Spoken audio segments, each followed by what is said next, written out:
Welcome to our deep dive into the world of Runeterra. We are traveling to the highest peaks of Mount Targan to explore the life of a woman caught between the sun and the moon. We are talking about Diana. To understand Diana, we must first understand the mountain itself. Mount Targan is not just a pile of rock and ice reaching into the clouds. It is a bridge between the mortal world and the celestial realms. It is a place where gravity feels different and where the stars seem close enough to touch. For the people living at its base, life is defined by the light. The Solari are the dominant group here, and they worship the sun as the only source of truth and life. To them, the sun is the provider, the protector, and the judge. Anything that exists outside of that golden light is considered dangerous or false. This was the world Diana was born into, but she never quite fit the mold they created for her. She was an orphan, found by a group of Solari hunters on a cold night. Her parents were strangers to the mountain, travelers who had died in the snow, leaving only a shivering infant behind. From the moment the Solari priests took her in, Diana was an outsider. She did not have the golden hair or the warm eyes of the mountain folk. She was pale, and her curiosity was even colder than the mountain air. While other children were content to sit and listen to the stories of the sun, Diana was always looking at the shadows. She wanted to know what happened when the sun went down. She wanted to know why the elders spoke of the moon with such fear and hatred. This curiosity was not seen as a virtue by the Solari. To them, questioning the faith was the same as betraying the sun itself. The internal struggle Diana faced as a child was profound. Imagine growing up in a society where every thought you have is considered a sin. She felt a constant weight in her chest, a feeling that the world was bigger than what the priests were saying. She would spend hours sitting on the edge of the cliffs, watching the sunset. While the other acolytes were inside praying for the sun to return, Diana was waiting for the stars. She found a strange peace in the darkness. To her, the night was not a void of nothingness. It was a silver tapestry that held its own secrets. She felt a connection to the moon that she could not explain. It felt like a heartbeat, slow and steady, pulsing from the sky. This feeling made her feel guilty, but it also made her feel alive. The Solari elders noticed her distance. They tried to break her spirit through labor and repetition. They made her scrub the temple floors and memorize thousands of verses about the glory of the golden flame. They hoped that by filling her mind with the sun, they could burn away her interest in the night. But the more they pushed, the more Diana retreated into her own mind. She began to analyze the psychology of her captors. She saw that their faith was built on fear. They were afraid of the unknown, so they labeled it as evil. She realized that the Solari were not just protecting a religion. They were protecting a power structure. If people started looking at the moon, they might realize that the sun does not rule the sky alone. This realization was the first spark of rebellion in her heart. She spent her nights in the great library of the Solari. This was a massive hall carved into the side of the mountain, filled with scrolls that were thousands of years old. Most of these records were accounts of battles or hymns to the sun, but Diana was looking for something else. She was looking for the gaps in the history. She noticed that certain pages had been torn out, and certain names had been erased. Her mind worked like a scholar, connecting the dots that others ignored. She started to wonder about the Lunari. The elders told stories of the Lunari as if they were demons or monsters who tried to eat the sun. But Diana found a different story in the margins of the old books. She found hints of a sisterhood, a group of people who saw the moon as a guide rather than a threat. This search for truth became her obsession. She stopped caring about the punishments. She stopped caring about the cold looks from the other students. She was hunting for a ghost, a lost part of herself that she felt was buried somewhere under the ice of Mount Targon. She felt a deep loneliness, not because she was alone, but because she was the only one who could see the cracks in the wall. She would look at her teachers and see people who were blind by choice. This made her feel a mix of pity and anger. Why were they so afraid of the silver light? Why did the truth have to be so exclusive? These questions burned in her mind more fiercely than any sun. The deeper she dug into the archives, the more she felt the presence of something ancient watching her. It wasn't a physical person, but an energy. It was the spirit of the mountain itself, or perhaps something even older. She began to have dreams of a silver forest and a blade that curved like the new moon. In these dreams, she wasn't a lonely orphan or a problematic student.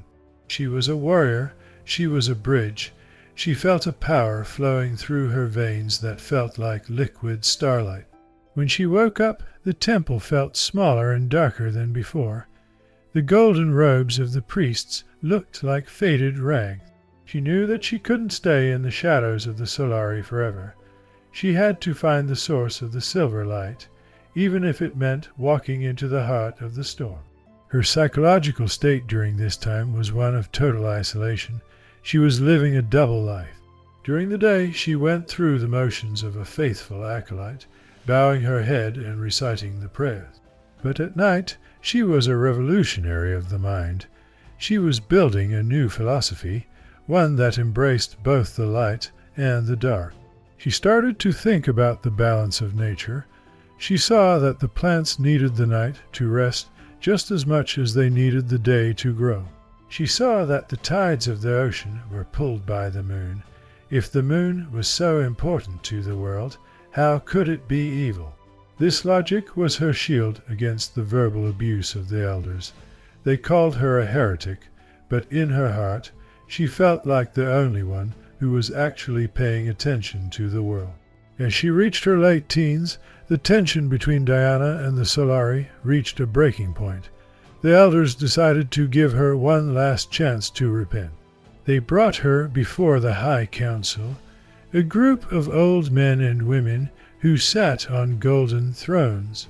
The room was filled with the smell of burning incense and the blinding glare of concentrated sunlight. They asked her to denounce the moon and to swear that the sun was the only truth in the universe. Diana stood there, looking at their stern faces. She felt the weight of the entire mountain pressing down on her. She knew that if she lied, she could have a comfortable life. She could become a priestess and live in warmth. But if she told the truth, she would be cast out or worse. She looked at the high priest and spoke with a voice that was calm but firm. She told them that the sun was indeed beautiful, but it was not the whole story. She told them about the records she had found, about the balance between the day and the night, and about the silver light that watched over the world while they slept. The reaction was immediate. The elders did not respond with logic or debate. They responded with fury. To them, her words were not just an opinion, they were a poison. They saw her as a threat to the very foundation of their society. They sentenced her to a life of hard labor in the lowest mines, where the sun would never reach her. They thought this was a fitting punishment. To hide her in the dark, she claimed to love so much. But they didn't understand that the dark was where Diana was strongest. In the silence of the mines, away from the chanting and the bright lights, she could finally hear the mountain speaking to her. She could feel the vibrations of the earth. She started to notice symbols carved into the deep rock, symbols that didn't belong to the Solari. They were crescent moons hidden behind layers of dust and time. This confirmed her theories. The Lunari hadn't just existed, they had built their own temples deep within the mountain. She wasn't an orphan of a dead race, she was the heir to a hidden legacy.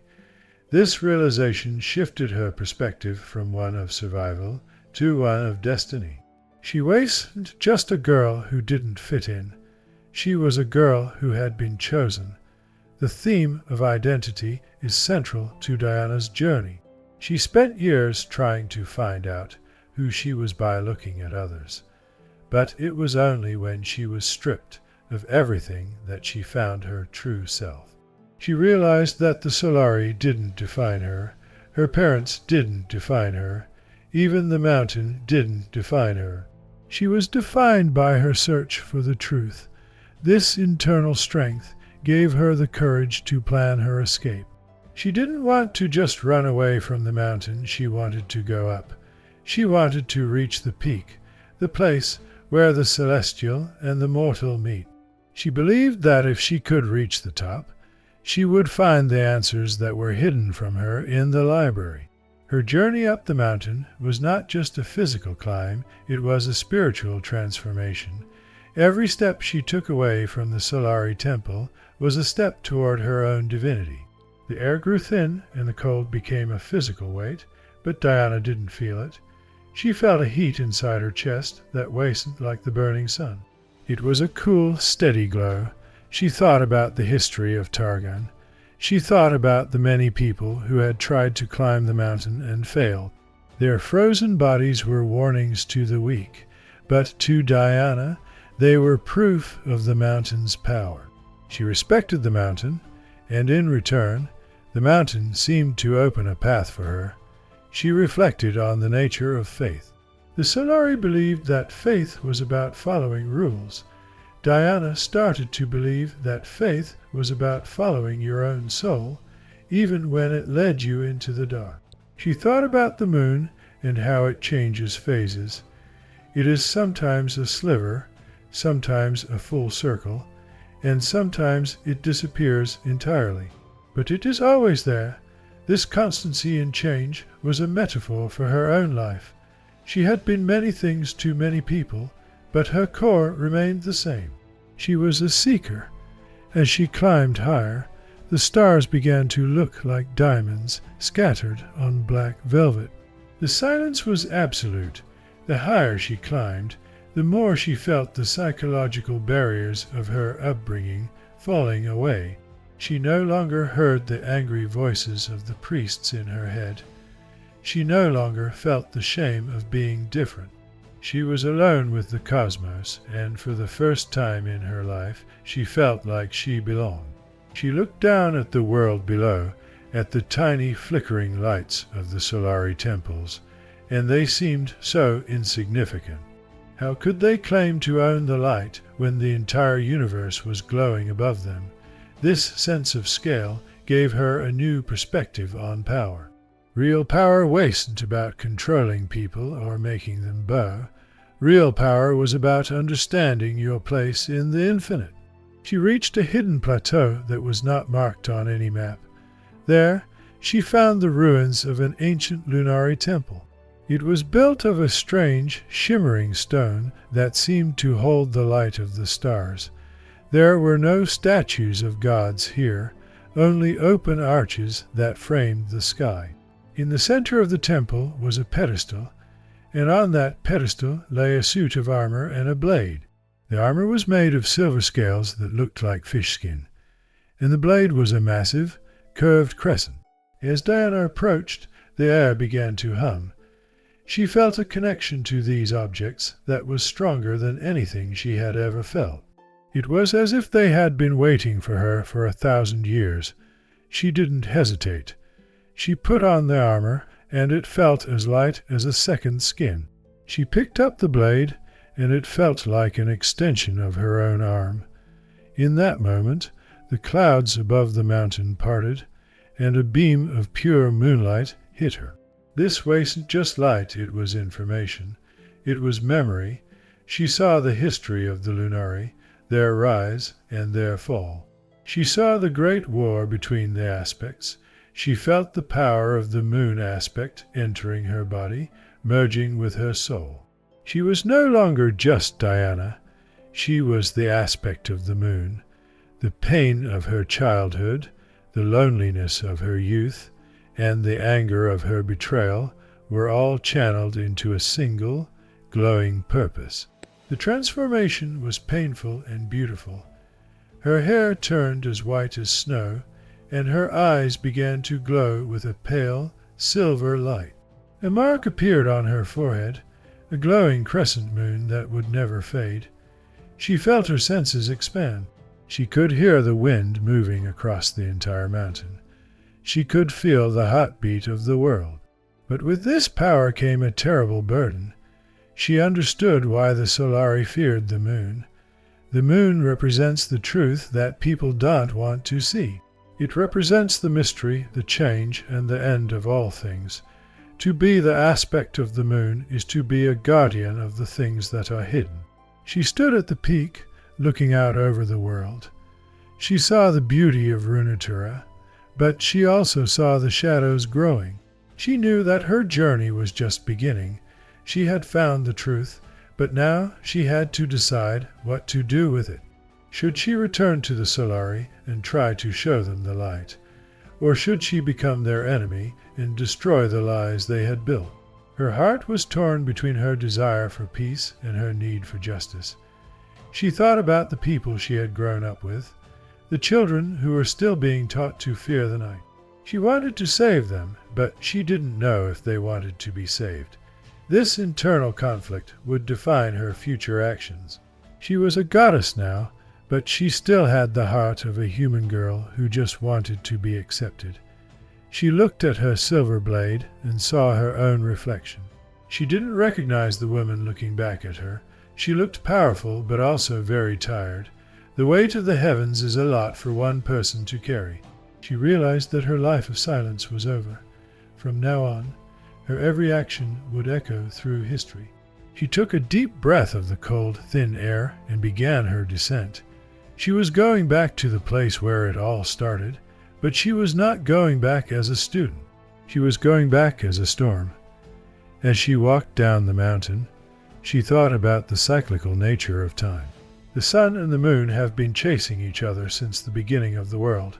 They are sisters who can never meet, yet they cannot exist without each other. She realized that she was a part of that cycle. She was the night that follows the day. She was the rest that follows the work. She was the dream that follows the reality. This philosophical understanding gave her a sense of calm. She didn't need to be angry at the Solari anymore. They were just one part of the cycle, and their time of absolute dominance was coming to an end. She wondered if there were others like her. Were there other aspects walking the earth?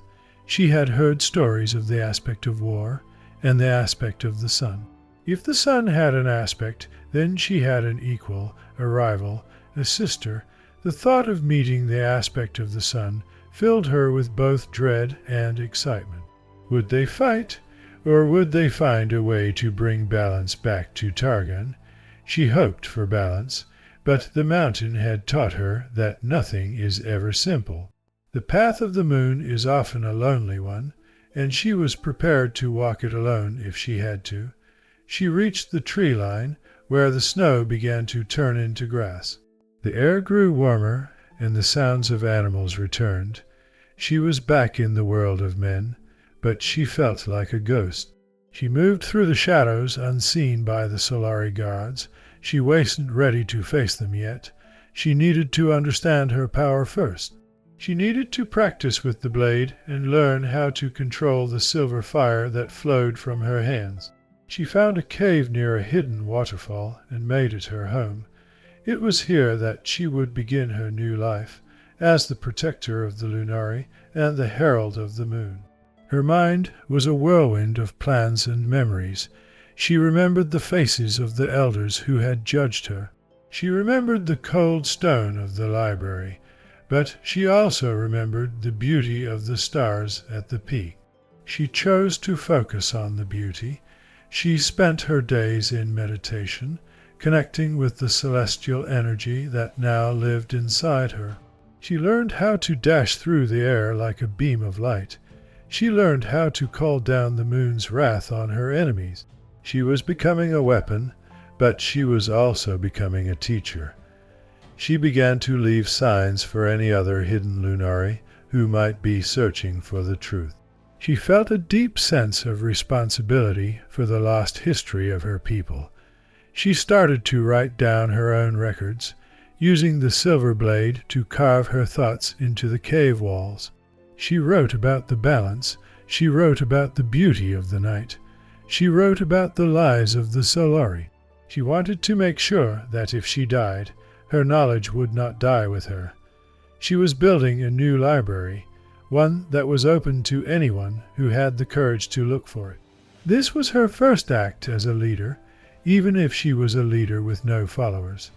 The psychological journey of Diana is a journey from the outside in. She started by looking for answers in the world around her, but she only found them when she looked inside herself and reached for the stars. She had transformed her loneliness into independence. She had transformed her anger into power. She was no longer a victim of the Solari. She was a sovereign of the night. But as she sat in her cave, watching the moon rise over the peaks, she knew that the hardest part was still to come.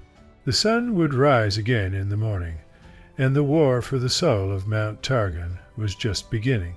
She gripped the hilt of her blade and waited for the dawn, ready to face whatever the light would bring.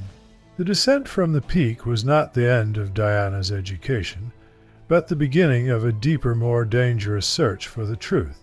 While the power of the moon aspect burned within her like a cool flame, she knew that power without knowledge was a blunt instrument.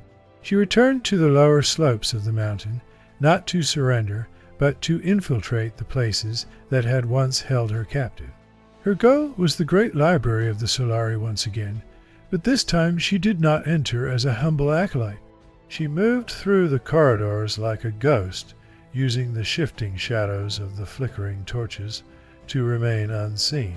This was the place where her journey of doubt had started, and it was here she believed the final pieces of the puzzle were hidden. She needed to find the Library of Silence, a legendary vault said to exist beneath the main archives where the Solari kept the records. They were too afraid to destroy, but too ashamed to show the world. As she stepped into the familiar smell of old parchment and cold stone, she felt a deep sense of psychological conflict. This library had been her only friend for years, but it was also her prison.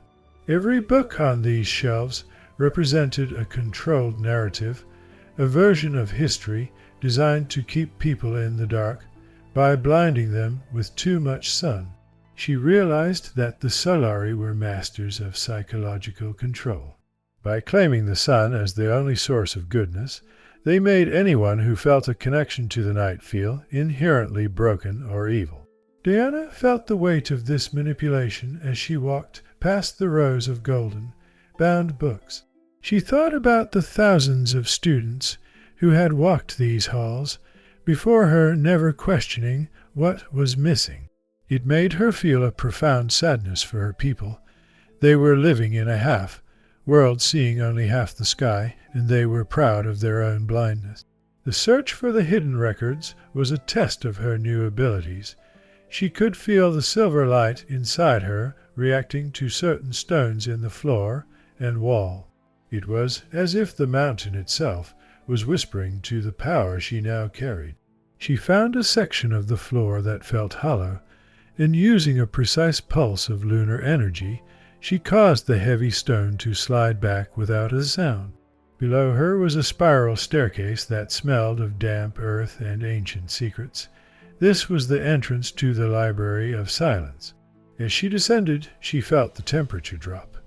There were no sun, lamps here, and no golden ornaments. The air was thick with the dust of centuries. This was a place of mourning for a culture that the Solari had tried to erase from memory. In the darkness, Diana's eyes began to glow more brightly. To her, the room was perfectly clear. She saw shelves filled with scrolls made of silver, thread, and tablets carved from moonstone. These were the true records of the Lunari. She picked up a scroll and began to read, and as she did, the history of her people began to unfold in her mind. It was not a story of monsters or demons. It was a story of poets, scholars, and protectors. The Lunari had once lived in harmony with the Solari. They were the two hands of the mountain. While the Solari tended to the crops and the physical needs of the people under the sun, the Lunari tended to the dreams and the spiritual journeys of the people under the moon. They were the keepers of the mysteries and the navigators of the night. She spent hours, perhaps days, in that silence. She read about the festivals of the silver moon and the prayers for the winter solstice. She learned that the Lunari did not hate the sun. In fact, they respected it as a necessary force of life. This revelation hit Diana hard. She had been taught that the two faiths were mortal enemies from the dawn of time, but the records showed a period of peace that lasted for generations. The war between them wasn't a natural law. It was a political choice made by ambitious men who wanted total control. This changed her entire perspective on the Solari elders. They weren't just misguided, they were liars. They had intentionally destroyed a beautiful balance to maintain their own authority. The psychological impact of this discovery was like a second transformation. Her anger, which had been a wild and chaotic thing, became cold and focused. She found records of the first aspect of the moon, and how she had worked alongside the aspect of the sun to protect Runeterra from threats that came from beyond the stars. They were sisters in spirit, and their power was meant to be shared. Diana looked at her own hands and realized that she was carrying a legacy of cooperation that had been twisted into a legacy of blood. She felt a deep responsibility to restore that balance, but she also felt the impossibility of it. How do you tell a civilization that everything they believe is a lie? How do you convince people who worship the light to look into the shadows? She felt the isolation of her position more than ever. She was a bridge to a past that no one wanted to remember, and a future that everyone was afraid of. As she explored further into the library, she found a map of the mountain that showed hidden paths and secret shrines that had been lost for ages. One location stood out to her, a temple located in a valley that was always in shadow. This was the temple of the crescent, where the Lunari used to gather to observe the stars. She memorized the map, knowing that she would need a place to gather those who were like her. She also found a collection of personal journals from the last high priestess of the Lunari. The writings were filled with a sense of impending doom. The priestess wrote about the Solari turning against them and the systematic hunting of their families. She wrote about the pain of being betrayed by those they called brothers. Diana felt every word of that pain. It mirrored her own experience of being cast out by the only family she had ever known. This deep dive into the archives allowed Diana to build a new inner monologue. She began to speak to the spirits of the past. She promised them that they would not be forgotten. She realized that her role as the aspect was not just to be a warrior, but to be a witness. To be the one who remembers when everyone else forgets. This gave her a sense of calm that she had never known. She was no longer a girl searching for a home. She was a woman who had found her purpose in the ruins of her heritage. She understood that truth is not something that is given to you by priests or kings. Truth is something you have to dig for in the dark. The thematic exploration of truth versus tradition became her primary focus. She saw how tradition can become a cage if it is not allowed to evolve. The Solari had frozen their culture in a single moment of sunlight, and in doing so they had become stagnant and cruel. The Lunari, on the other hand, represented change and the infinite possibilities of the night. Diana realized that for Targon to survive it needed both. It needed the stability of the sun and the mystery of the moon, but she also knew that the current leaders of the Solari would never accept this. They saw balance as a weakness. They saw the moon as a stain on their perfect sky. While she was deep in thought, she heard a sound from the stairs. The heavy stone door above had been opened. The Solari had found the breach. She didn't panic. Her mind was as clear as the night sky. She began to gather the most important scrolls, tucking them into the folds of her silver armor. She would not let this knowledge be lost again. She heard the heavy footsteps of the Rahorak, the elite warriors of the Solari. They were coming with their flaming spears and their golden shields, ready to burn away the darkness. Diana felt a surge of power. She didn't want to kill them, but she knew she couldn't let them take her. The confrontation in the Library of Silence was a clash of two different worlds. The Rahorak burst into the room, their torches illuminating the ancient moonstones with a harsh yellow light. They saw Diana standing among the ruins of the Lunari past, and they saw her as a monster. They didn't see the woman she was or the truth she had found. They only saw a heretic who had stolen a holy relic. The captain of the guard ordered her to drop the blade and surrender. Diana looked at him, and for a moment she saw the boy he must have been before he was trained to hate. She spoke to him, telling him that there was no need for blood. She told him that the library held the history of their ancestors. But the psychological conditioning of the Solari was too strong. The captain didn't listen to her words. He only heard the voice of a demon. He charged her, and the room erupted into a chaos of light and sound. Diana moved with a grace that was not human. She didn't strike with anger, but with the cold efficiency of the moon. She used the shadows of the library against them, appearing and disappearing in the blink of an eye. She disarmed the warriors, one by one, leaving them breathless on the floor. But she didn't take their lives. She wanted them to live, so they could wonder how she had become so strong. She wanted them to question the light that they served. As she made her way back up the stairs, she looked back at the Library of Silence one last time. She knew she couldn't stay here, and she knew she couldn't take everything with her. She used her power to trigger a controlled collapse of the entrance. The stones fell into place, sealing the library away once again. It was better for the records to be buried under the mountain than to be burned by the Solari. She emerged into the main library, which was now swarming with guards. She didn't fight her way out. She ascended. She broke through the stained glass ceiling, leaping toward the stars. The night air hit her face, and she felt a sense of total freedom. She stood on the roof of the great library, looking down at the city of the Solari. It looked so different now. It looked like a city built on a foundation of secrets and lies. She felt a deep desire to wake them all up to scream the truth until the mountain shook. But she knew that people only wake up when they are ready. Until then, she would be the moon that watches over them while they sleep. She would be the shadow that they fear and the light that they don't understand. She turned away from the city and began to head toward the hidden valley she had seen on the map. The journey to the Temple of the Crescent was a time for her to process everything she had learned. She thought about the nature of the aspect. She felt the presence of the moon spirit inside her more clearly now. It wasn't a voice in her head, but a set of instincts. It was a pull toward the high places and the quiet places. It was a hunger for justice.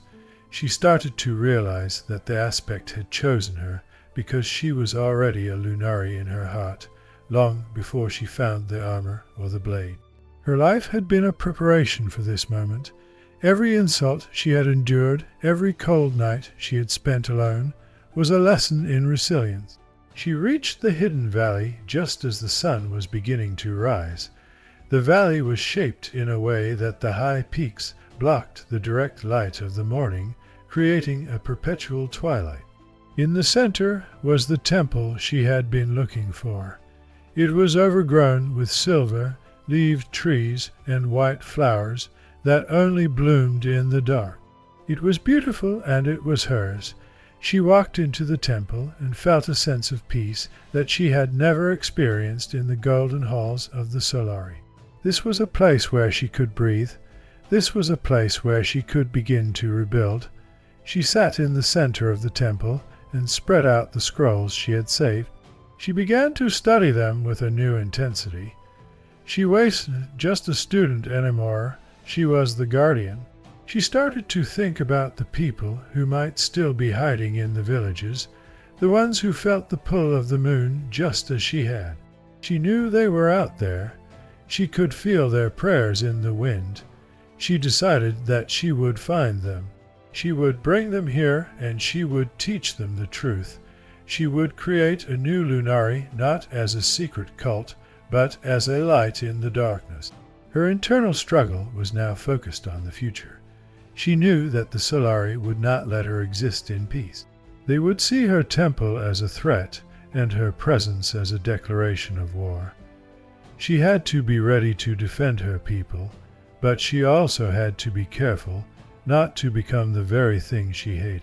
She didn't want to become a tyrant of the night, just as the elders were tyrants of the day. She had to find a way to lead with compassion and truth. This was the hardest part of being a goddess. It was easy to destroy, it was much harder to build something that would last. She looked up at the moon, which was now a thin silver line in the morning sky. She felt a connection to it that was unbreakable. She was Diana, the scorn of the moon, but she was also Diana, the hope of the night. She closed her eyes and began to meditate, preparing herself for the long road ahead. She knew that the next chapter of her story would involve more than just scrolls and ruins. It would involve people. It would involve conflict. And it would involve a meeting that would change the fate of Targon forever. She waited in the twilight, ready for the world to change. The transition from the library to the mountain peak was not just a physical movement, but a psychological ascent into the heart of the divine. As Diana began her true climb toward the summit of Mount Targon, she was no longer the frightened girl who had lived in the shadows of the Solari elders. She was a woman driven by a desperate need for validation. Even after finding the ancient scrolls and the silver armor, a part of her still needed to hear the truth from the mountain itself. She felt that if she could reach the very top, the voice of the moon would finally speak to her clearly. This journey was the most difficult thing she had ever done. The air became so thin that every breath felt like drinking ice, and the wind screamed like 1,000 ghosts trying to push her back down into the valley of lies. Her internal monologue during the climb was a constant battle between her mortal fear and her celestial destiny. She found herself thinking about the nature of faith and why she had been chosen. She wondered if the moon had seen her suffering in the temples, and if it had felt her loneliness. She analyzed the psychology of the climb, realizing that the mountain does not kill you with its height, but with your own doubt. Every time she looked down and saw the clouds covering the world below, she felt a terrifying sense of insignificance.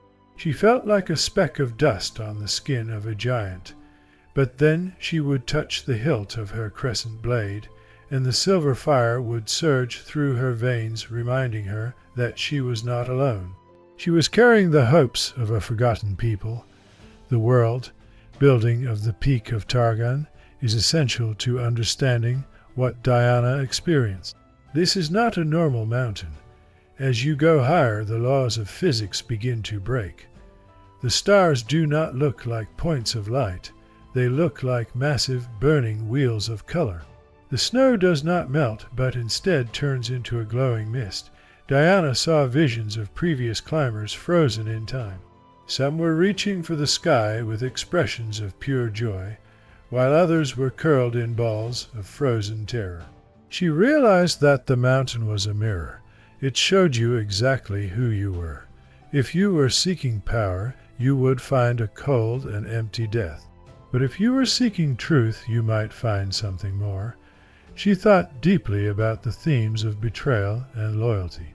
She felt a strange, lingering loyalty to Leona, the woman who had been her only friend among the Solari. Leona was the perfect sun-child, warm and bright and certain of her path. Diana missed her, but she also realized that their friendship had been built on a foundation that was now crumbling. To climb the mountain was to leave Leona behind. It was to accept that their paths were moving in opposite directions. This realization was more painful than the cold. She wondered if Leona would ever understand why she had to do this. She wondered if the sun and the moon could ever truly be friends, or if they were destined to always be on opposite sides of the world. As she reached the final stretch of the climb, the atmosphere changed completely. The sky turned a deep violet, and the silence became so heavy it felt like a physical weight on her shoulder. She was standing at the threshold of the celestial realm. This was the place where the aspects lived. She felt a presence watching her, a consciousness that was as old as the universe. This was the voice of the moon. It didn't speak in words but in sensations. It was a cold clarity that stripped away everything that was false. It was a light that didn't just illuminate the world, but illuminated the soul. Diana stood on the narrow ridge and closed her eyes, letting the voice flow through her. The psychological analysis of this moment is complex. Diana felt a total loss of ego. She was no longer a person with a name or a past. She was a vessel. The voice of the moon showed her the history of the universe. She saw the creation of the stars and the birth of the first civilizations. She saw the rise and fall of countless worlds. She realized that the conflict between the Solari and the Lunari was just a tiny flicker in a much larger story. This perspective gave her a sense of profound peace.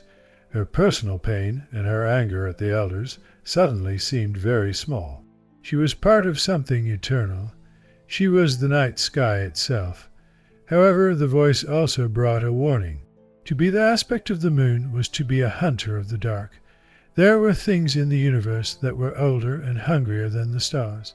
There were shadows that wanted to consume all light, whether it was golden or silver. The moon told her that she was the first line of defense against these ancient horrors. This gave her a new sense of mission. She wasn't just a rebel fighting a corrupt church. She was a guardian of existence. The thematic weight of this responsibility settled on to her heart. She accepted it because she had nothing left to lose. She had already lost her home, her family, and her friend. All she had left was the truth. The dialogue between her mortal mind and the celestial spirit was a dance of light. The spirit asked her if she was willing to burn for the truth. Diana replied that she had already been burning in the sun for 20 years, and that the cool light of the moon was her only relief. The spirit asked if she was willing to be hated by everyone she had ever known. Diana said that she had already been hated for who she was, so she might as well be hated for what she represented. This final acceptance was the key. The mountain peak erupted in a pillar of silver light that could be seen from the base of the mountain. In that moment, the transformation was completed. Her body was infused with the raw power of the moon. She felt her muscles become as strong as the mountain and her mind as vast as the sky. She looked at her hands and saw the silver light pulsing under her skin. She was no longer just a woman who had climbed a mountain. She was the living embodiment of the moon's will. She understood the true meaning of the crescent blade. It was not just a sword, it was a key. It was a tool to open the eyes of those who were trapped in the false light of the sun. She felt a surge of confidence that was almost overwhelming. As she began her descent, she reflected on the culture of the mountain. She thought about how the Solari used the sun to create a sense of safety and order. Order is good, but too much order becomes a prison. The moon represents the necessary chaos of the night. It represents the dreams and the intuition that the Solari tried to suppress. Diana realized that her role was to bring back the night to the people of Targan, not to destroy the sun, but to make sure it didn't stay in the sky forever. This philosophical balance became the foundation of her new identity. She was the bringer of the night and the protector of the dreamer. The descent was much faster than the climb. With her new powers, she could leap across giant chasms and slide down vertical cliffs with ease. She felt a joy that she had never known. She was finally free, but as she got closer to the settlements, she felt the old anger returning. She saw the golden temples glowing in the distance, and she felt the weight of the lies they represented. She knew that she couldn't just live in the hidden valley. She had to confront the Solari. She had to show them the power she had found. She had to force them to look at the moon. Her mind turned to the practicalities of her new life. She would need to gather followers, but she didn't want to be a cult leader.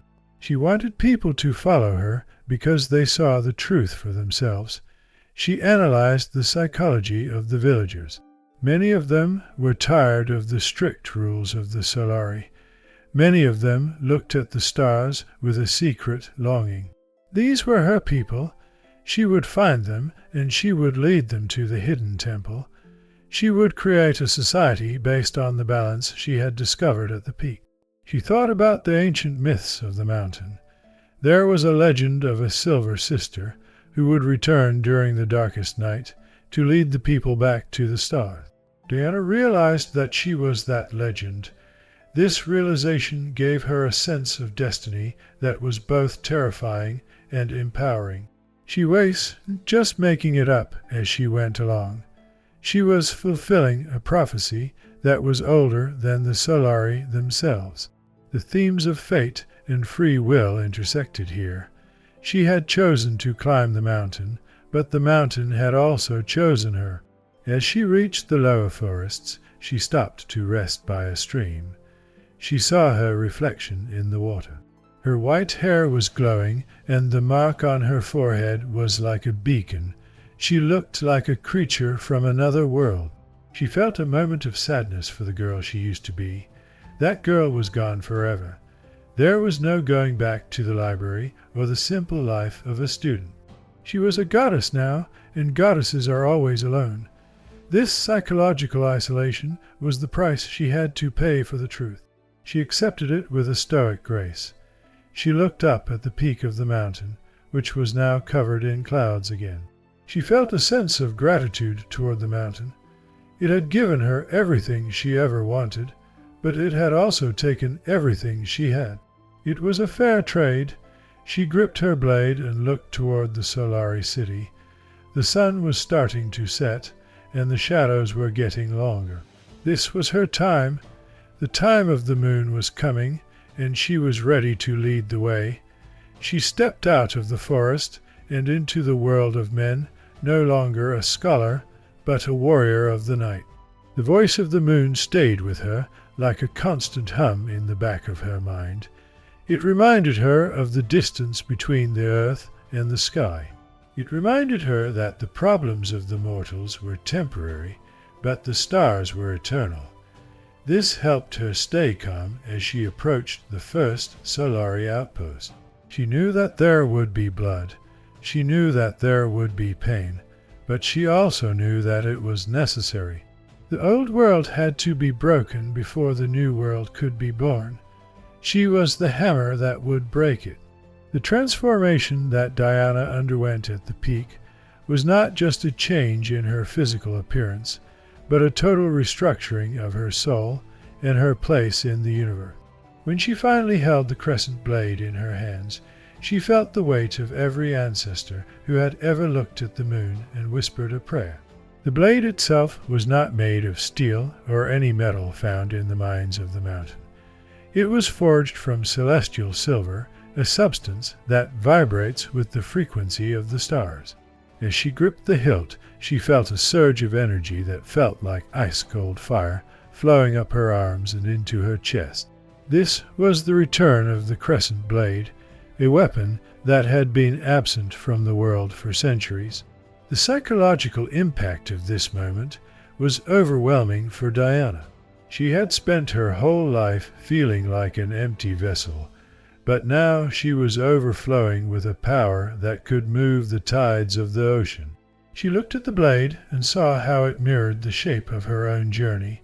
It was a curve, a path that did not go in a straight line, but circled back to the truth.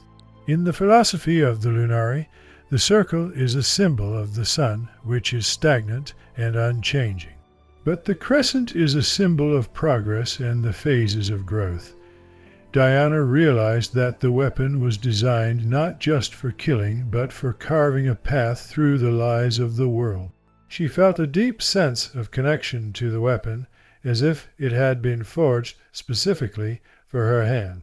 This feeling of destiny was a powerful psychological anchor for her. For the first time, she felt that she was exactly where she was supposed to be. She was no longer a mistake or an accident of birth. She was a chosen warrior of the heavens.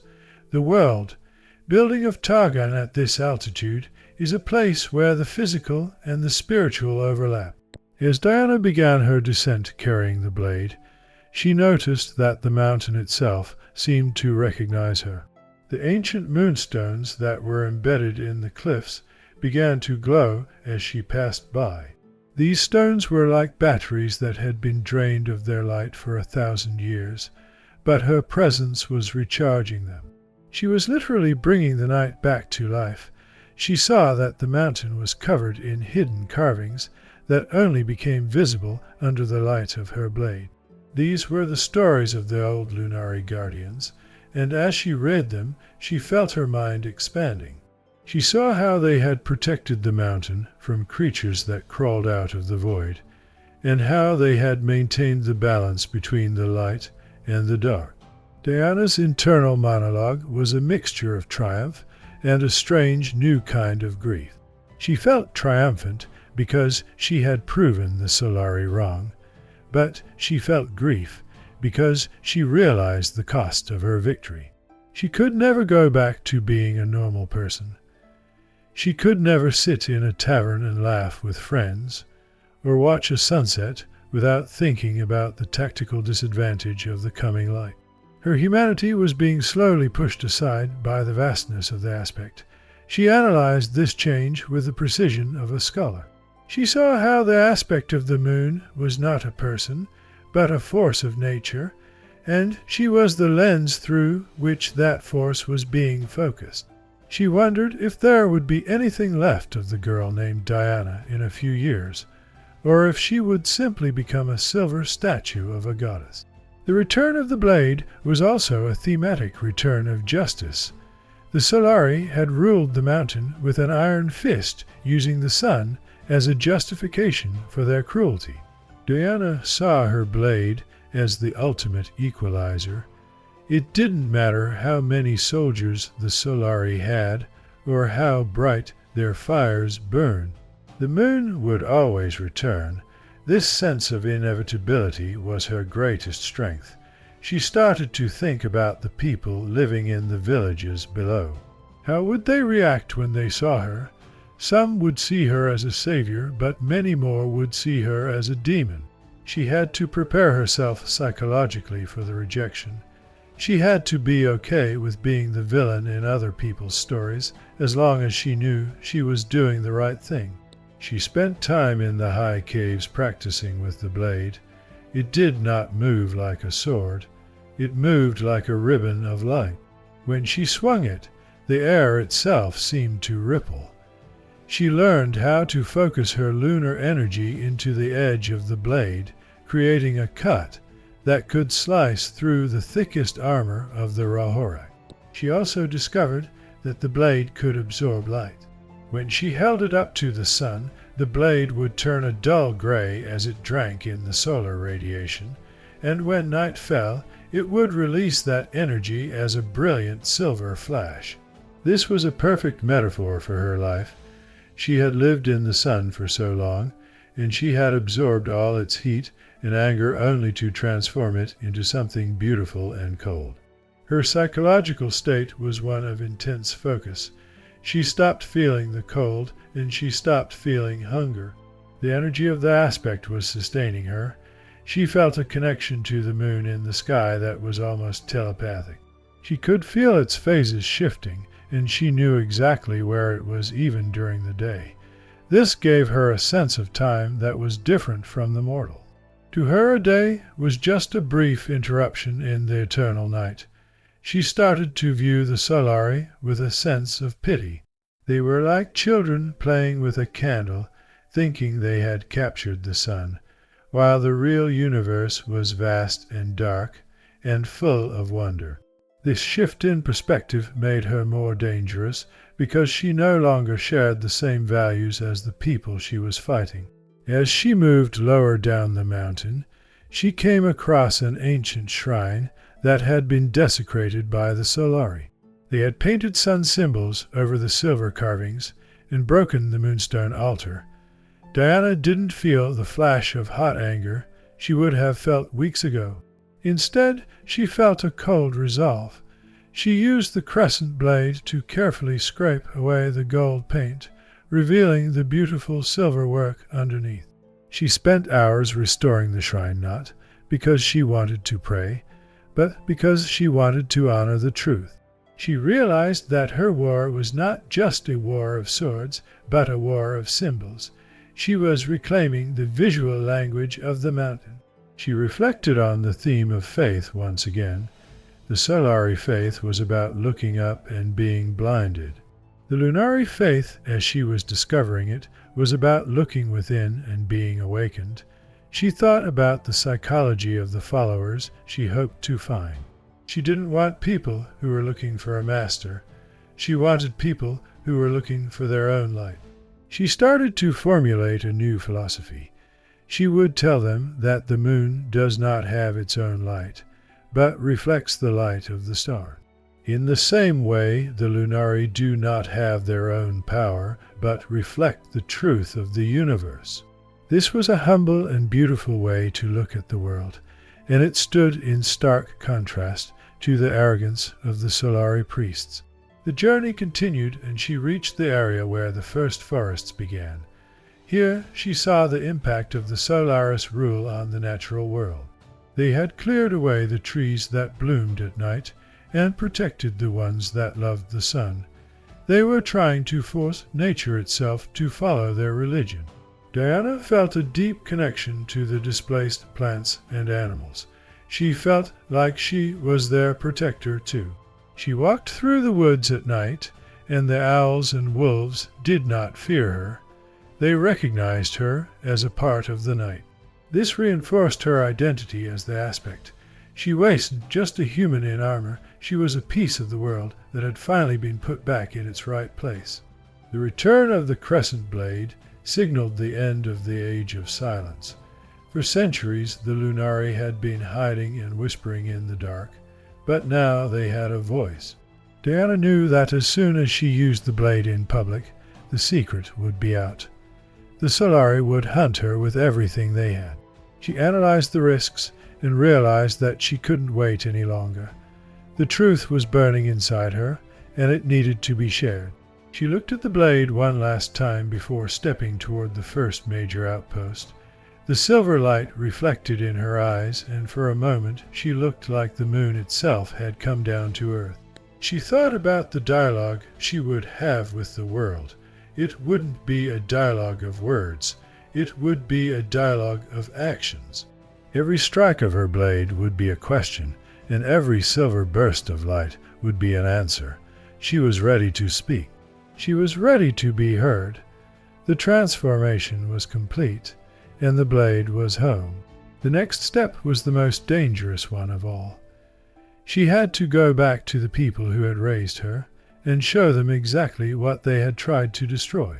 She felt a strange sense of calm as she approached the golden gates of the outpost. The night was her shield, and the truth was her sword. The moment of confrontation was no longer a possibility, but a certainty as Diana approached the massive golden doors of the temple, where the High Council of the Solari sat in their eternal judgment. Her psychological state was a mixture of absolute clarity and a deep lingering sadness for the people she was about to face. She knew that these elders were not just her enemies. They were the teachers who had raised her and the priests who had fed her when she was an orphan. But she also knew that they were the architects of a massive lie that had buried the history of her people for centuries. As she stood before the gates, the sun was high in the sky, and the golden armor of the temple guards shimmered with a blinding light. They saw her coming, and at first they did not recognize the pale woman with the white hair and the silver blade. They saw only a heretic who was breaking the sacred silence of the mountain. But as she drew closer, they felt the air grow cold and saw the glowing mark of the crescent on her brow. The weight of her footsteps on the marble path felt like thunder in her own ears. To Diana, every inch of this temple was a map of her own pain. She remembered scrubbing these very steps until her fingers bled, while the priests chanted about the purity of the midday sun. She analyzed the architecture of the temple as she walked, seeing it, now through the eyes of the aspect. The high walls were designed to trap the light and reflect it downward, creating a physical sensation of being watched by a burning eye. It was a psychological masterpiece of intimidation. The Solari didn't just want you to believe in the sun, they wanted you to feel small beneath it. But Diana did not feel small anymore. She felt as large as the night sky. The internal struggle she felt was the conflict between her old identity as a submissive student and her new identity as a celestial judge. She had to kill the student within her before she could face the masters of the mountain. When she reached the threshold, the guards crossed their spears. They were young men, probably no older than she was, with eyes full of a programmed certainty. Diana looked into their souls and saw the fear hidden behind their bravado. She thought about the culture that produced such men. The Solari society was built on the idea that anything unknown was a threat to the lie, giving warmth of the sun.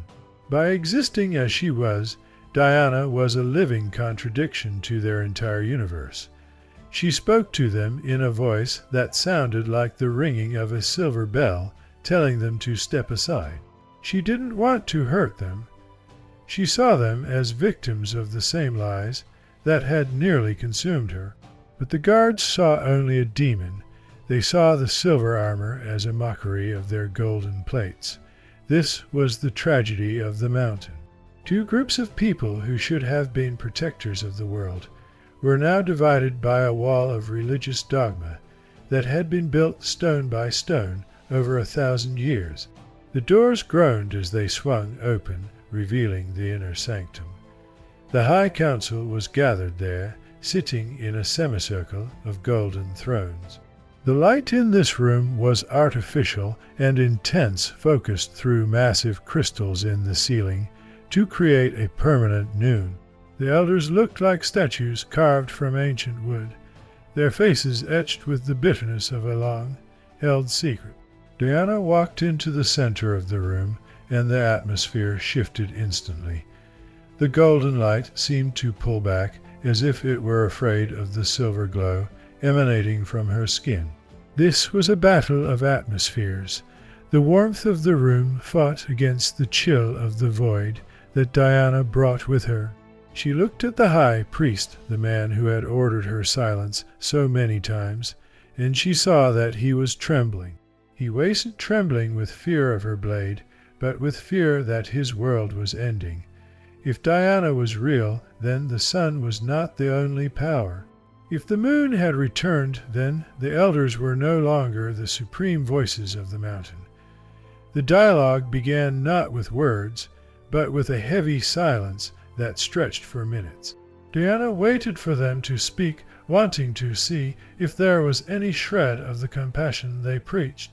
Finally the high priest stood, his voice shaking with a controlled fury. He didn't ask her where she had been or how she had survived. He only asked her to renounce the darkness.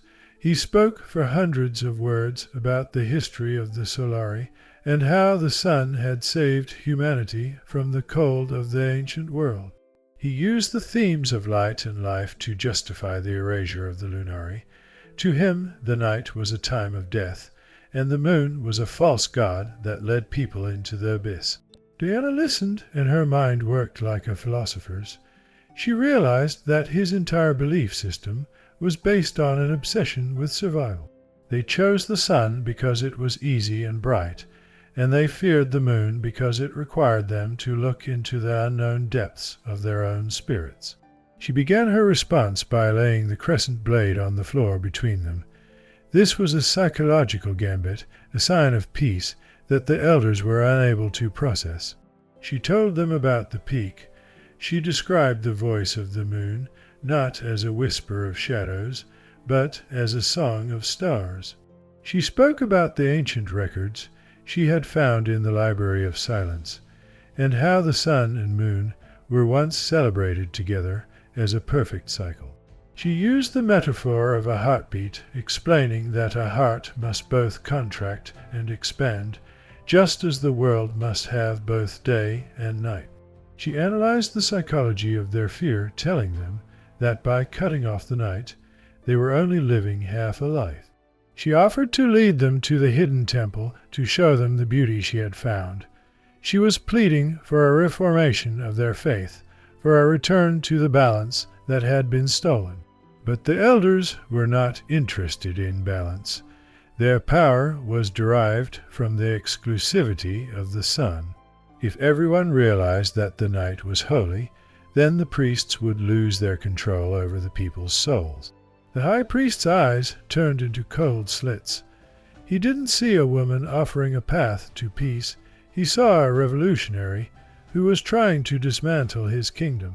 He began to chant a prayer of condemnation, and as he did, the golden crystals in the ceiling began to glow with a dangerous heat. He was calling down the solar fire to incinerate her. The dialogue had failed. The bridge of words had collapsed into a pit of fire. Diana realized in that moment that some systems cannot be changed from within. They have to be broken before anything new can grow. The internal struggle in her heart died out, replaced by a cold lunar resolve. The massacre did not start with a scream, but with a flash of light so bright it turned the world white. The high priest unleashed the power of the sun, aiming it directly at Diana's heart. But she was no longer a mortal woman. She reached out and caught the beam of fire with her bare hands, and instead of burning her, the energy was reflected back into the room as a silver shockwave. The mirrors of the temple shattered, and the golden leaf on the walls peeled away like burnt skin. The guards rushed forward, their spears leveled. Diana picked up the crescent blade, and for the first time she let the aspect take full control. This was a psychological crossing of a threshold. She was no longer Diana, the scholar. She was the Scorn of the moon. She moved with a speed that made time seem to stop. To her, the gods were moving through water, while she was moving through air. The room became a theater of silver and gold. Every swing of her blade was a sentence in a long, delayed judgment. She didn't strike with the frantic energy of a killer, but with the rhythmic precision of a dancer. She thought about the themes of justice and revenge as she fought. Was this justice for the thousands of Lunari who had been hunted like animals? Or was it just revenge for a lonely girl who had been told she was worthless? The lines blurred in the heat of the battle. She saw the blood of the elders splashing against the golden altar, and she felt a terrible sense of inevitability. This was the fate they had written for themselves when they decided that the truth was a crime. The world, building of the scene, was a contrast of high and low. Above them, the sky was turning dark as an eclipse began to take shape, triggered by the presence of the aspect. Below them, the floor was a river of red and gold. The elders tried to flee, but the shadows of the room had come alive. The darkness they had feared for so long was now their executioner. Diana used the lunar energy to teleport behind the fleeing priests, appearing like a ghost from the void. She felt their terror, and it tasted like copper in her mouth.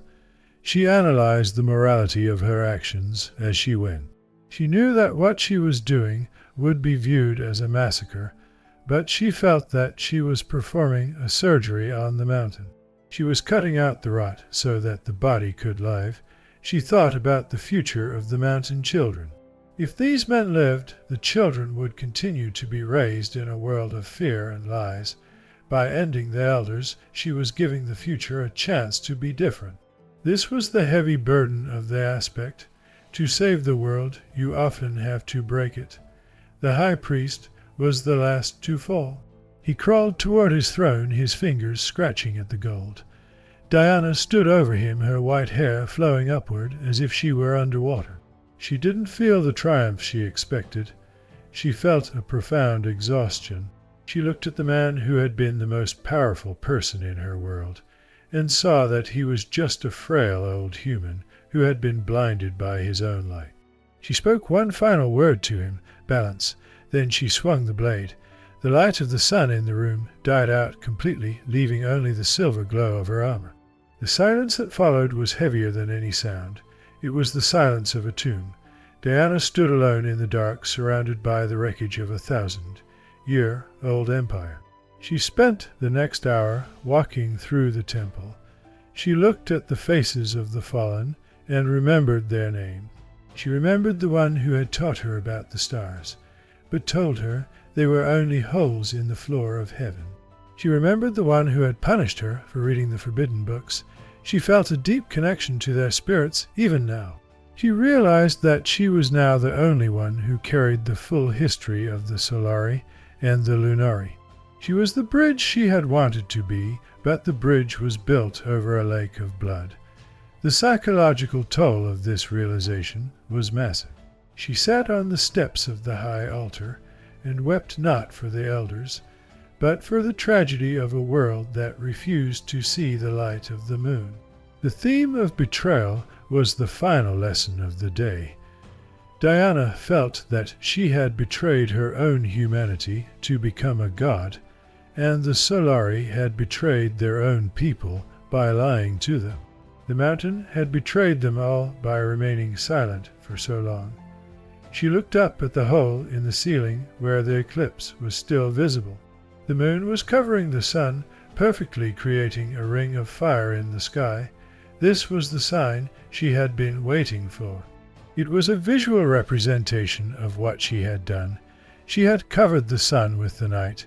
She had proven that the moon could stand in the center of the world. But she also saw that the sun was still there, hidden behind the shadow. It would return, and when it did, it would be angry. She gathered her strength and stood up. She knew she couldn't stay in the city. The people would be coming soon, and they would see only the bodies. They wouldn't understand the years of psychological torture she had endured. They wouldn't see the scrolls or the peak. They would only see a murderer. She began to formulate a plan for her life as an outcast. She would become a shadow in the mountains, a legend that mothers told their children to keep them inside at night. She would accept this role because it was the only way to protect the few Lunari who were left. She would be the shield for the dreamers. She walked out of the temple and into the city. The streets were empty as people hid in their homes from the unnatural darkness of the eclipse. She moved like a phantom through the alleyways, her silver blade sheathed but still humming with energy. She thought about the nature of power. The elders had power because they sat on thrones, but her power came from the sky itself. It was a power that couldn't be taken away by a sword or a law. She felt a strange sense of freedom in her new status as a monster. When you are the villain, you no longer have to follow the rules of the society that failed you. You can create your own rules. You can build your own truth, the world. Building of the aftermath was a scene of eerie peace. The birds had stopped singing, and the wind had died down. The mountain seemed to be holding its breath. Diana looked back at the temple one last time, and saw a single flicker of light in a high window. Someone had survived. She felt a moment of hope. Perhaps that survivor would be the one to tell the story correctly. Perhaps they would be the one to realize that the massacre was not an act of hate, but an act of desperate love for the truth. She turned her back on the city and began the long trek toward the hidden valleys of the north. Her inner monologue was now focused on the concept of the long night. She realized that she had just triggered a period of darkness for Targon. The Solari would be in chaos, and without their leaders, they would likely become more radical and more violent. She would have to be the one to balance them. She would have to be the hunter who keeps the wolves at bay. She thought about the psychological development of a goddess. You start by wanting to be loved, and you end by being satisfied with being necessary. She was necessary for the survival of the moon, and that was enough for her. As she reached the edge of the forest, the sun began to emerge from behind the moon. The eclipse was over, the golden light returned, but it felt different to Diana. It felt thinner, less certain. She knew that the era of the sun's absolute rule was over. The moon had made its mark on the world, and it could never be erased. She looked at her crescent blade and saw the reflection of the rising sun on its edge. She smiled a sad and tired smile. She was Diana, and she was the night. The war had just begun, but for the first time in her life, she knew that she was on the winning side of history. She stepped into the trees and vanished into the shadows, ready to wait for the next moonrise. The aftermath of the massacre left a silence over Mount Targon that was more deafening than the screams had been. Diana moved away from the smoking ruins of the temple, her mind a chaotic storm of celestial purpose and human regret. She was now a goddess of the moon in a land that worshipped the sun, a contradiction wrapped in silver armor. But as she descended into the lower valleys, she realized that being an aspect was not just about holding power, it was about hearing the calls that others could not. Deep within the marrow of her bones, she felt a rhythmic pulling, a distant pulse that resonated with the silver fire in her veins. This was not the vast, cold voice of the moon she had heard at the peak. This was something more intimate, more desperate. It was the sound of a brother in spirit, a fellow traveler in the dark. This was the beginning of her search for Aphelios, the weapon of the faithful. The journey through the night was a psychological odyssey for Diana. She had to learn how to exist in a world that now viewed her as its greatest nightmare. Every village she passed was a study in fear. She watched from the shadows as the Solari commoners huddled around their hearths, their eyes wide with terror as they whispered about the moon, demon who had slaughtered the holy elders. Diana felt the sting of their words, a sharp reminder of the isolation that comes with truth. She analyzed the nature of her own divinity, wondering if she was truly a savior, or if she had simply traded one form of tyranny for another. The internal struggle was constant. Part of her wanted to step into the light of their fires and explain the beauty of the balance, while the other part, the aspect, knew that they were not yet ready to see. The world building of the Targon night became more vivid as she traveled further from the centers of Solari power. Away from the artificial gold of the temples, the mountain revealed its true nocturnal face. Diana saw plants that only opened their petals to the starlight, their colors shifting in shades of violet and silver that the sun could never produce. She saw the mountain goats standing still on the ridges, their eyes reflecting the moon like tiny mirrors. This was the Lunari world, a hidden kingdom that had survived despite centuries of persecution. She realized that the night was not a void of nothingness, as the Solari claimed, but a different kind of fullness. It was the realm of the subconscious, the place where dreams are born and where the soul can breathe without the heavy weight of the sun's judgment. As she followed the spiritual pulse, her thoughts turned to the hidden history of the Lunari. From the scrolls she had salvaged, she knew of the veiled temple, a place that existed only when the celestial alignments were right. She began to understand that she was not the only one the moon had chosen.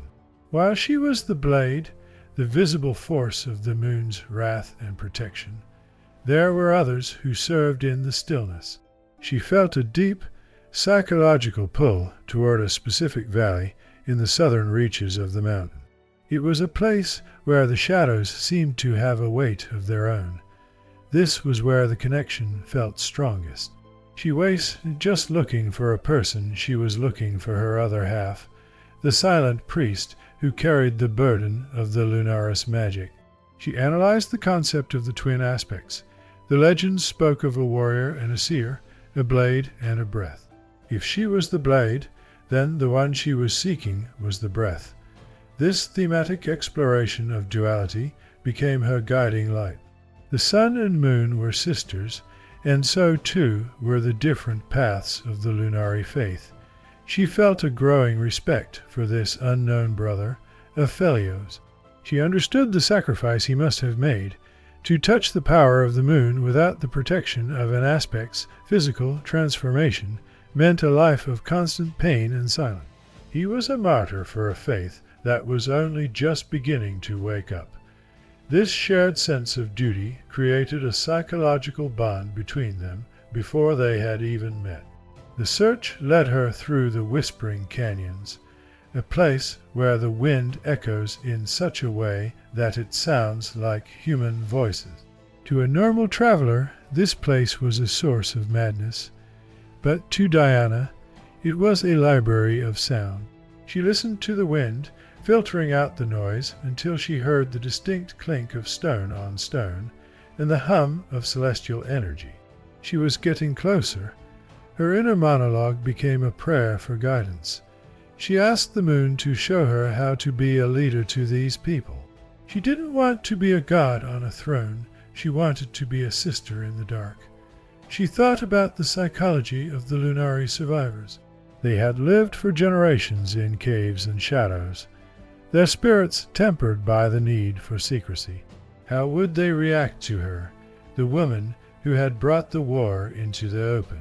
She finally found the entrance to a hidden cave system, masked by ancient illusions that would have blinded anyone not carrying the moon's light.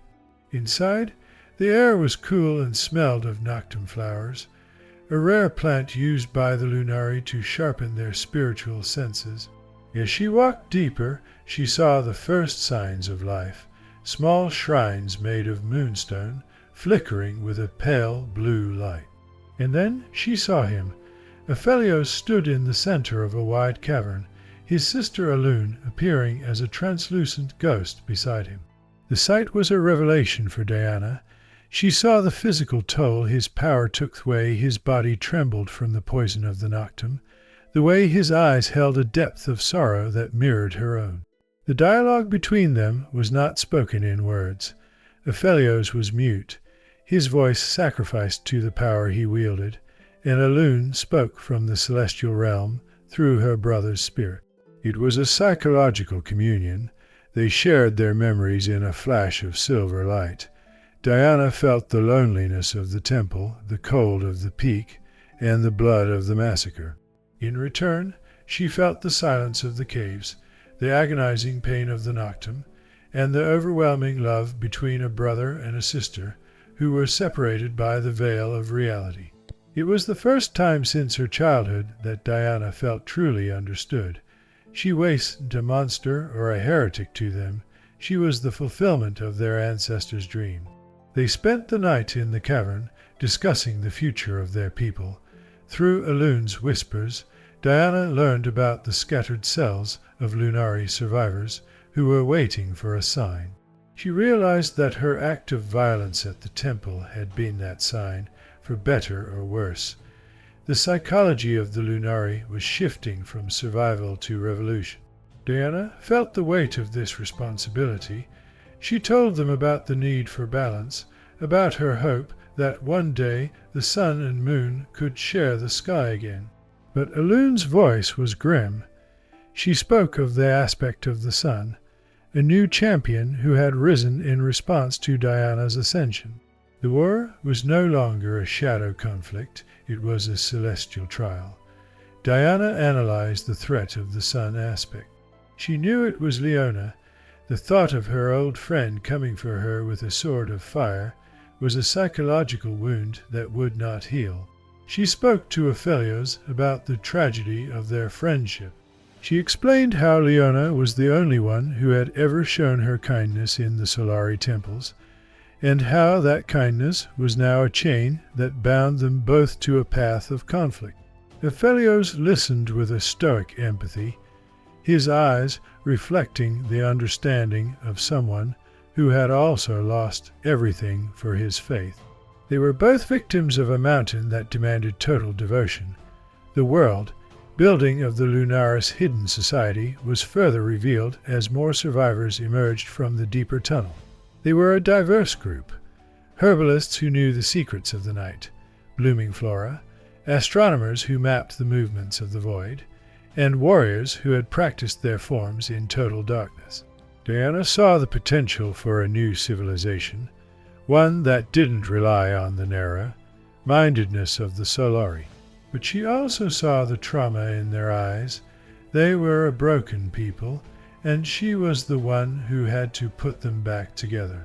She spent hours speaking to them, not as a goddess, but as a woman who had walked the same dark paths they had. The theme of sacrifice was the core of their discussion.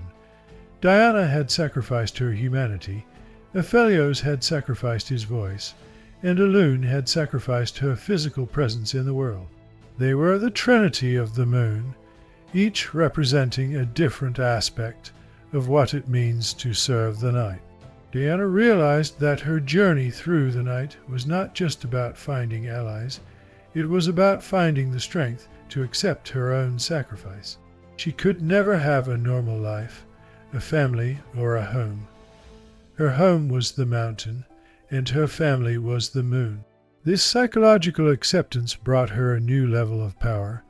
The silver light in her eyes became steadier, less prone to the flickering of her human emotion. As the dawn approached, the group prepared to move. They couldn't stay in one place for long. The Solari hunters were already scouring the mountainside. Diana looked at Aphelios and felt a sense of partnership that she had never known. They were two sides of the same crescent blade. While she would be the face of the Lunari, striking from the sky and challenging the Solari in the open, Aphelios would be the shadow, eliminating threats before they even knew they existed. It was a perfect, deadly balance. The psychology of their partnership was built on mutual respect and a shared burden of pain. They moved through the high ridges as the sun began to rise, the light of the morning feeling like a physical assault on their senses. Diana used her power to wrap the group in a cloak of twilight, shielding them from the burning gaze of the sun. She thought about the irony of her situation. She was the aspect of the moon, yet she was most powerful when she was protecting others from the light. This thematic inversion of the hero role was something she embraced. She wasn't a hero in the traditional sense, she was a guardian of the things the world wanted to forget. The journey continued toward the northern peaks, where the ancient Lunari fortresses were said to be hidden in the ice. Diana felt a sense of hope for the first time in years. She had found her people. She had found her brother. And most importantly, she had found a way to move forward without being consumed by her own anger. She analyzed the path ahead and saw that it was filled with blood and fire, but she also saw a sliver of silver light at the end of it. She was Diana, the Scorn of the moon, but she was also the herald of a new age. She looked back at the valley where the Solari city lay, still hidden in the morning mist. She knew that Leona was there, preparing for their inevitable meeting. She didn't hate Leona, but she didn't fear her either. The moon is a reflection of the sun, but it is also the thing that brings the sun to an end every single day. Diana gripped the hilt of her blade and felt the cold, steady heartbeat of the moon. She was ready for the journey. She was ready for the fight, and she was ready for the long night that was still to come. The final ascent of Diana's journey was not a physical climb up a rock face, but a psychological trek into the heart of a war that had no end in sight. As she stood with Aphelios on the jagged northern ridges of Mount Targan, the air was thick with the scent of ozone and the heavy weight of an impending storm. The conflict of faith was no longer a series of skirmishes in the dark. It had become a cosmic struggle that threatened to tear the mountain apart. Diana looked out over the horizon and saw the golden glow of the Solari armies gathering in the valleys below. She knew that the man she had killed, the high priest, was just a symptom of a much deeper sickness. The real enemy was the inability of the people to see that the world was wide enough for both the sun and the moon. This was the burden she carried as she prepared for the final confrontation that would decide the future of the Lunari. Her internal monologue was a complex web of strategy and sorrow. She analyzed the psychology of faith, realizing that for the Solari, their belief was a wall built to keep out the cold. To admit that the moon was also holy was to admit that the darkness was not an enemy, and for a people who had spent 1,000 years fearing the night, that truth was more terrifying than death. Diana felt a deep pity for them. She saw them as prisoners of their own light, blinded by a sun that never set in their minds. But she also had to deal with the psychology of her own people. The Lunari survivors were eager for blood. They had spent generations in hiding, and now that they had an aspect to lead them, they wanted to burn the sun out of the sky. Diana had to be the voice of restraint.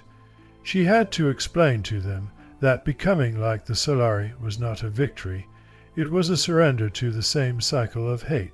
The world building of this final chapter takes place in the ruins of the Frost Moon Fortress, an ancient structure carved directly into the living ice of the highest peaks. This was the ancestral home of the Lunari, a place where the gravity of Runeterra felt weak, and the breath of the stars was a physical sensation. The walls were made of a translucent crystal that pulsed with a soft blue light, reflecting the movements of the constellations. As Diana walked through the halls, she saw murals that depicted the sun and moon dancing together in a circle of eternal balance. This was the future she wanted to reclaim. She realized that the fortress was not a castle for war, but a temple for observation. The Lunari were meant to be the watchers, the ones who kept an eye on the void and the horrors that lurked in the spaces between the stars. The thematic shift from persecuted cult to guardians of the world was a vital part of her leadership. The dialogue between Diana and the spirit of the moon became more intense as the Solari drew closer. The aspect within her was restless, a celestial predator sensing arrival. Diana had to fight to maintain her own consciousness, to remain the girl who loved books and quiet places, even as the goddess wanted to unleash a silver apocalypse. She spoke to the void, asking for the wisdom to lead without destroying. The response was a cold, shimmering clarity. The moon showed her that the future was not a straight line, but a series of possibilities.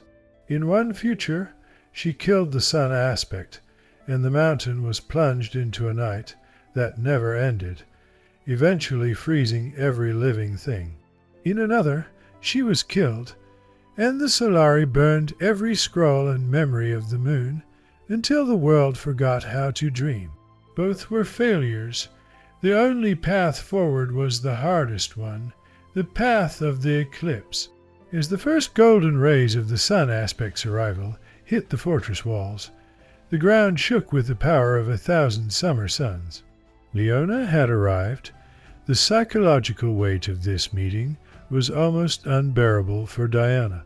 She stood on the battlements, her silver hair whipping in the wind, and watched as her old friend ascended the mountain like a living torch. Leona was no longer the gentle girl who had shared bread with her in the library. She was a pillar of fire, her eyes burning with a righteous fury that left no room for doubt. Diana analyzed the tragedy of their positions. They were both chosen by the heavens, yet they were being forced into a cage match by the very gods they served. She wondered if the aspects were playing a game with them, testing to see which light was stronger, or if the mountain itself demanded a sacrifice to maintain its power.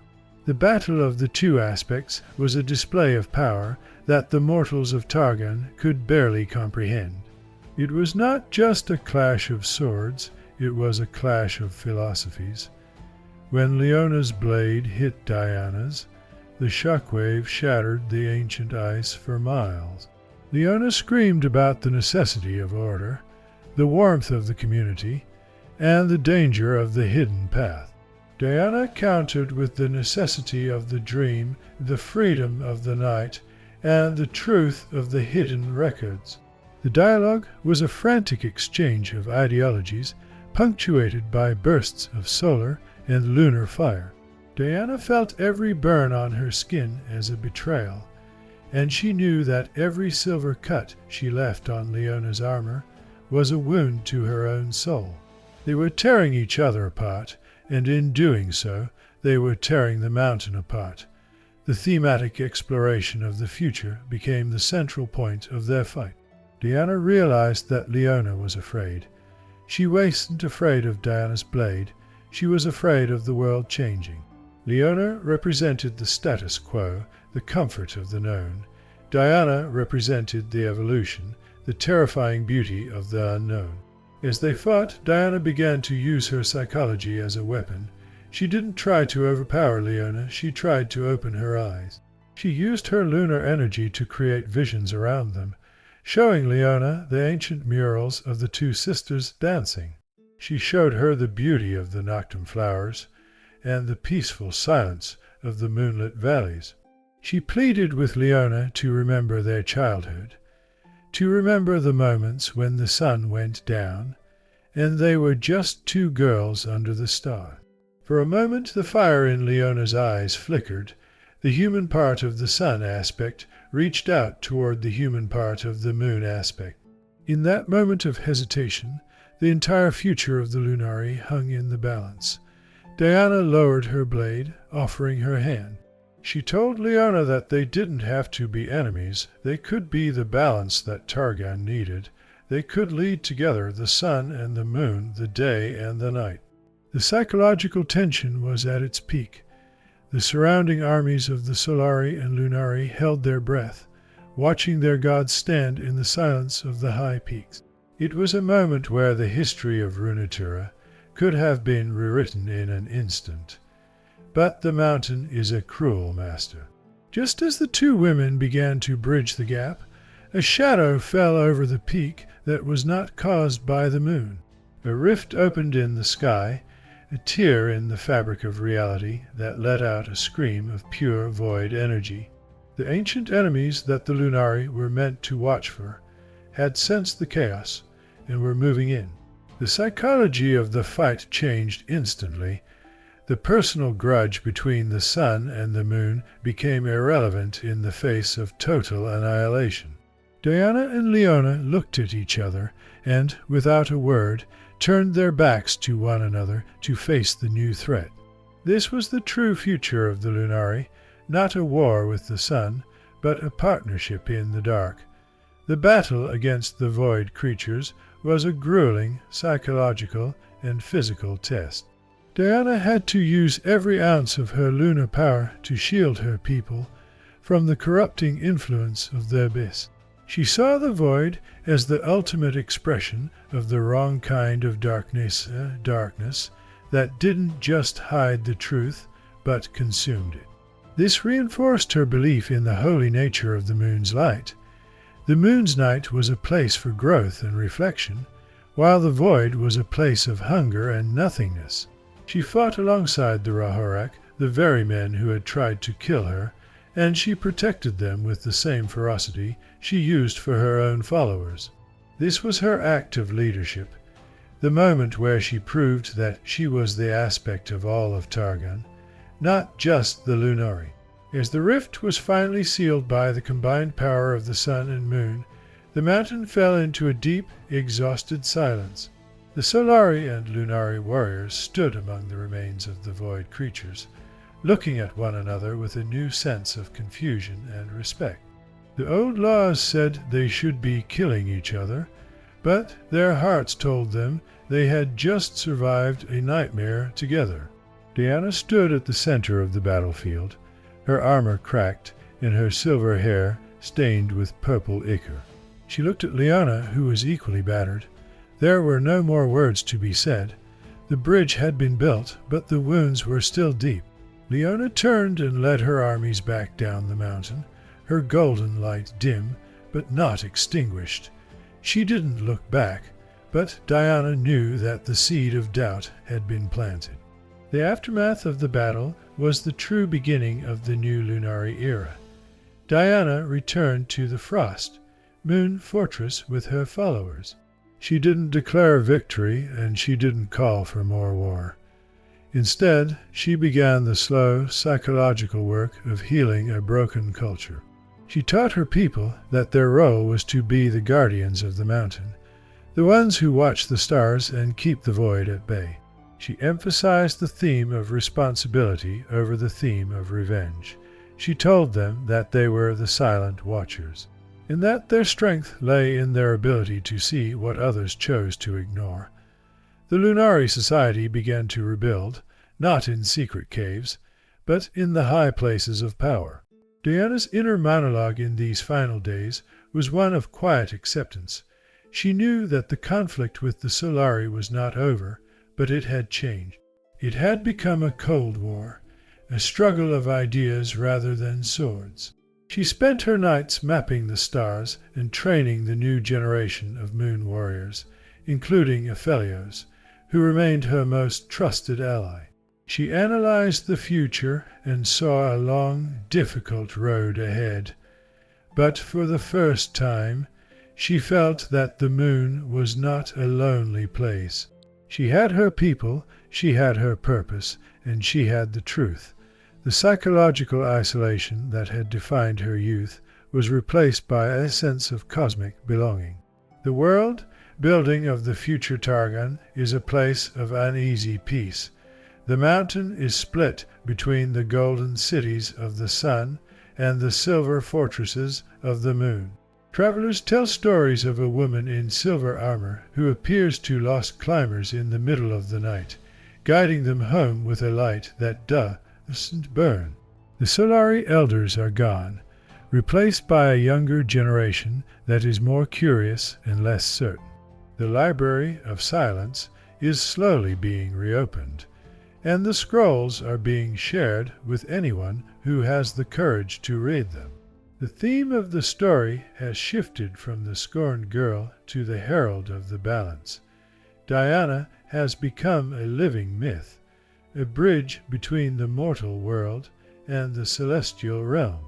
In the final scene of her long-form special, Diana stands on the highest peak of the mountain, looking up at the full moon. She thinks about the path that brought her here, the orphan girl, the lonely scholar, the heretic, the killer, and finally, the aspect. She realizes that her story is just one phase in a much larger cycle. The moon will wax and wane, the sun will rise and set, and the mountain will remain. She feels the pulse of the universe in her veins, and she is at peace. She is Diana, the scorn of the moon, and she is the reason the night is no longer a place of fear. She is the light that guides the dreamers, and she is the blade that guards the world while it sleeps. The future of the Lunari is a future of vigilance. Diana knows that the void will return, and she knows that the Solari may one day forget the lesson of the rift. But she is ready. She has built a foundation of truth that can withstand the test of time. She has transformed her personal trauma into a global mission.